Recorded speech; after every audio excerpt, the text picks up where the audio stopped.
வணக்கம், நான் doctor Ramakrishnan, psychiatrist, ஆத்மா மனநல மையத்திலிருந்து பேசுறேன். மாணவர்கள் மனநலத்தை பத்தி நம்ம தொடர்ந்து 100 நாட்கள் இதை பத்தி நம்ம பேச போறோம். ஆகவே பெற்றோர்களும் சரி, மாணவர்களும் சரி, இளைஞர்களும் சரி, இவங்க இந்த ரெக்கார்டிங்கை பார்த்து பயனடைஞ்சணும் கேட்டுக்கிறேன்.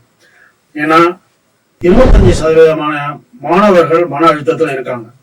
இது பெரிய புள்ளி. அதே மாதிரி 15 வயசுக்குள்ள பாத்தீங்கன்னா சூசைட் நிறைய இருக்கு. அதே மாதிரி 15 to 35 பாத்தீங்கன்னா ட்ரக் அபியூஸ், சூசைட் நிறைய இருக்கு.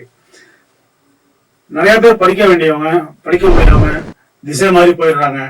இப்பவே எங்க ஹாஸ்பிட்டல்ல பார்த்தா 4 மைனஸ், ஒருத்தர் ஓபிஎம் அடிக்ஷன், ஒருத்தர் கேமிங் அடிக்ஷன், இந்த மாதிரி எல்லாம் அட்மிட் பண்ணி வச்சிருக்கோம். இந்த நிலைமை எல்லாம் ரொம்ப மோசமான நிலைமை. நம்ம இந்தியாவுக்கு நல்லது இல்லை. அது மாதிரி பெற்றோர்கள் கஷ்டப்பட்டு உங்களை படிக்க வைக்கிறாங்க.